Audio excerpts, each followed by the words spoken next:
तो hello and welcome एक बार फिर से ऑप्टस स्टेडियम के बाहर ही हैं अभी हम। मानस लाबुशेन की प्रेस कॉन्फ्रेंस हुई है थोड़ी देर पहले, उस पर भी बात करेंगे क्या कुछ निकल कर आया वहां से। इंडिया वर्सेस न्यूजीलैंड सीरीज का जो नतीजा था उस पर उन्होंने बोला है कि उसका क्या इम्पैक्ट पड़ सकता है, उस पर बाद में बात करेंगे। लेकिन उससे पहले जो यहाँ से खबर निकल कर आ रही है कि मतलब जो हमारी अंडरस्टैंडिंग रही है अभी तक, किसी ने ऑफिशियली कुछ नहीं कहा है, बट जो हमें लग रहा है कि शायद 2 डेब्यू कैप्स दी जा सकती हैं। तो शुभेंदा बताइए कि ये 2 टोपियां जो हैं इस तरह की वो किन्हें मिलने वाली हैं, और क्या आपको भी लग रहा है कि ये एक पॉसिबिलिटी हो सकती है, नीतीश एन फैक्टर जो होगा वो पर्थ में आपको जीत दिला सकता है?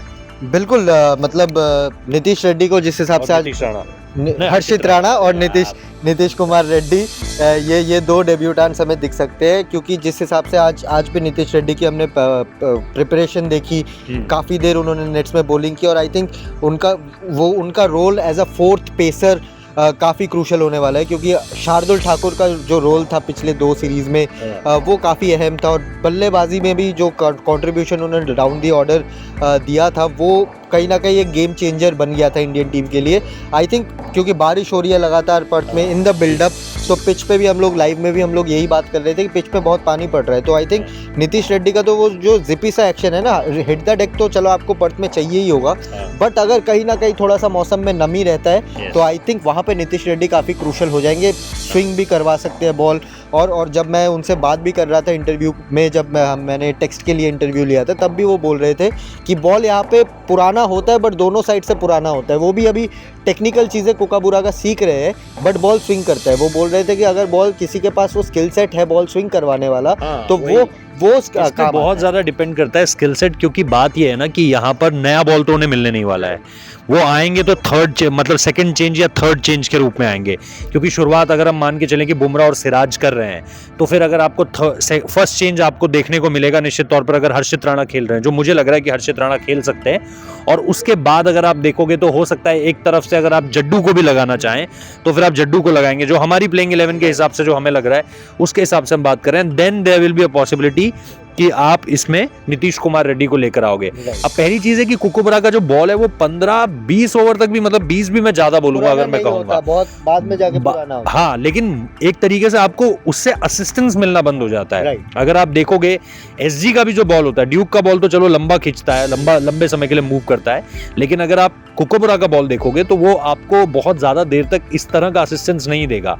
और एक जो उसका सीम होता है, क्योंकि वो सीम बहुत जल्दी अंदर जाता है, क्योंकि एसजी और ड्यूक फिर भी खासतौर पर ड्यूक्स का तो वेल प्रोनाउंस सीम होता है, लेकिन अगर आप एसजी भी देखोगे तो वो, क्योंकि हमारे लड़के उसी से बचपन से उसी बॉल से खेलते हुए हैं तो उसकी आदत है। बट यहाँ पर अगर आप देखोगे तो वो चीज मुझे लग रहा है कि नीतीश कुमार रेड्डी के लिए एक न्यूनेस होगी। हालांकि ये इंडियन क्रिकेट टीम ये 2004 या 3-4 की टीम नहीं है जिस पर हमने आकाश चोपड़ा का एक इंटरव्यू सुना है कि भाई उस समय पे तो कुकुबरा की बॉल्स हम नहीं खरीद पाते थे। अब तो यहाँ पर आप बोलो कितनी गेंदें चाहिए आपको, उतनी गेंदें मिलेगी। 3-3 गेंदबाज आज यहाँ पे नई गेंदें जो है वो पकड़ कर खड़े थे।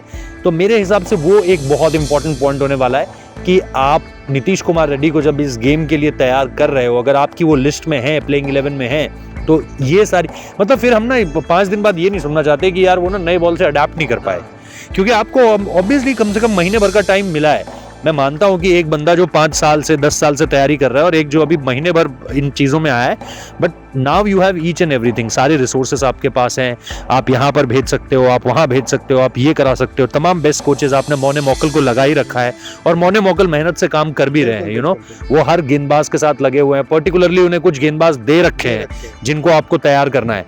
सो मेरे हिसाब से वो चीज़ बहुत इंटरेस्टिंग होगी। But what about the other factor, Harshit Rana के बारे में आप क्या कहोगे? आई थिंक वाका में तो आपने उनका ट्रेनिंग सेशन देखा था जिसमें उन्होंने सिर्फ शॉर्ट बॉल पे फोकस किया था, और सिर्फ काफी ज्यादा, मतलब ऐसा लग रहा था कि उनको बोला गया है कि you have to focus on short ball. और सिर्फ हर्षित राणा का प्रिपरेशन आज से स्टार्ट नहीं हुआ है। इवन जब इंडिया न्यूजीलैंड के अगेंस्ट खेल रही थी तब रणजी खेलने के बाद उनको स्पेशली बुलाया गया था, तब हमने ये सवाल भी पूछा था कि हर्षित राणा क्यों आए हैं जब वो स्क्वाड में ही नहीं है, तो क्योंकि नेट्स में पेसर्स की ज़रूरत नहीं पड़ती इंडियन कंडीशंस में। तो गौतम गंभीर ने स्पेसिफिकली बोला था कि मॉर्ने मॉर्कल के साथ हम उन्हें ऑस्ट्रेलिया दौरे के लिए प्रिपेयर करवा रहे हैं। तो मॉर्ने मॉर्कल, जैसे कि आपने कहा, बहुत मेहनत से प्रसिद्ध कृष्णा और हर्षित राणा, ये 2 उनके प्रोजेक्ट्स हैं, और आकाशदीप, ये 3 इनके प्रोजेक्ट्स हैं जिस पे मॉर्ने मॉर्कल स्पेसिफिकली काम कर रहे हैं। और इस सीरीज़ में तीनों का अहम रोल रहेगा। मुझे लग रहा है तीनों खेलेंगे, कहीं ना कहीं एक मेजर पार्ट प्ले करेंगे, बट पर्थ की लंबी सीरीज है और क्योंकि पर्थ का कंडीशन ऐसा है कि वहाँ पे हार्ड लेंस की जरूरत पड़ती है। उछाल है हर्षित लंबे में भी अगर आप देखोगे, गैबा में अगर आप देखोगे, आपको ब्रिस्बेन में भी यही चाहिए होगा। ब्रिस्बेन का विकेट भी इसी तरीके का है जहाँ पर आप बोलते हो कि आपको हार्ड लेंथ फेंकने वाला चाहिए। ऑब्वियसली जो पिंक बॉल होगा वो थोड़ा सा डिफरेंट है, क्योंकि आकाशदीप टाइप का बॉलर, आकाशदीप वहाँ पे इफेक्टिव होंगे, जो वही हम कहते हैं ना किस द सरफेस वाला बॉलर जो है वो आपको बहुत इंपॉर्टेंट लगेगा। प्लस वहाँ पे जो घास होगी वो भी थोड़ा सा ज्यादा छिड़ी जाएगी और छेड़ी जाएगी बोल रहा हूँ, और उसका जो वही है एक्स्ट्रा लैकर जो उसमें होता है, या जब हम बोलते हैं उसका भी सीम ज्यादा प्रोनाउंस होता है अगर आप वो देखोगे तो। आई थिंक बट यार पिंक बॉल टेस्ट में मतलब ठीक है, हमने इनका जो फोर्ट्रेस है उसे ब्रेक किया था पिछली बार भी, जो गैबा के बारे में कहा जाता था। बट आई थिंक ये पिंक बॉल वाला जो इनका एक वो है ना, ये भी इनका एक घमंड है। मतलब ये भी इनका एक शमार जोसेफ ने तोड़ा था, लेकिन अगर आप देखोगे तो ये भी इनकी एक ऐसी चीज है जहां पर इनको हिला पाना बहुत ज्यादा मुश्किल है। पिंक बॉल टेस्ट ऑस्ट्रेलिया हारता नहीं है बहुत ज्यादा, ठीक है रिसेंटली आपको पता है वेस्ट इंडीज वाला game, but pink ball cricket में ऑस्ट्रेलिया को आप ज्यादा हारते हुए नहीं देखते। And then you have Mitch Starc at the other end. तो मुझे लग रहा है कि ये जो सर्फेसेस होंगे ना, ये 3-4 सर्फेसेस, और अब मेलबर्न का विकेट भी यार अगर आपने शेफील्ड शील्ड फॉलो किया है, जिन भी लोगों ने देखा है वो लोग ये जानते हैं कि शेफील्ड शील्ड में ठीक है, मैं मानता हूँ शेफील्ड शील्ड जिस वक्त पर होती है उस वक्त पर आप देखते हो जो हम जिस वक्त की हम बात कर रहे हैं उस वक्त में थोड़ा सा यहाँ पे ठंड रहती है, थोड़ा सा विकेट फ्रेश रहते हैं। लेकिन अब जाते जाते भी अगर आप पिछले 1-1.5 साल में देखोगे तो आपको कहीं ना कहीं विकेट में जो है वो मूवमेंट मिलता है। तो मुझे लग रहा है वो बहुत इंपॉर्टेंट होने वाला है। सो ये जो हम बोल रहे हैं ना ऑफ द सर्फेस वाले बॉलर्स, उनको काफी तौर पर मतलब बहुत इंपॉर्टेंट होने वाले हैं वो आपके लिए इस टूर पे।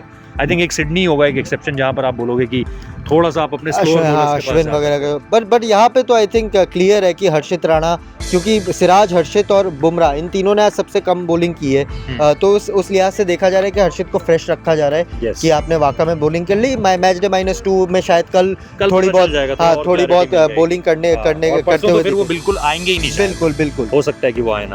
तो यही निकल के आ रहा है मेरे हिसाब से। और ध्रुव जुरेल खेल रहे हैं, मुझे लग रहा है जिस हिसाब से जिन्होंने भी बैटिंग की है, देवदत्त पडिक्कल भी लग रहा है कि बैटिंग करेंगे नंबर 3 पे, तो लगभग प्लेइंग 11 का उनकी जगह हो चुकी है, सेटल फर्स्ट प्लेस में खड़े रहेंगे। बिल्कुल। सो प्लेइंग 11 उस तरह से निकल के आ रही है। अब देखते हैं मैच डे -2 मैच डे -1 में इंडियन टीम कैसे ट्रेनिंग कर रही है। प्रेस कॉन्फ्रेंस भी है कल, अश्विन आएंगे कल प्रेस कॉन्फ्रेंस। आज मानस लाबुशेन की प्रेस कॉन्फ्रेंस थी जिसमें उन्होंने ये कहा कि नहीं, न्यूजीलैंड से वो हार गए इंडिया 3-0, लेकिन उसका हम ये नहीं मानते कि बहुत ज्यादा डेंट पड़ने वाला है। सो उस पर भी आपको शाम को जब रात को करेंगे तो डिटेल में बात करेंगे।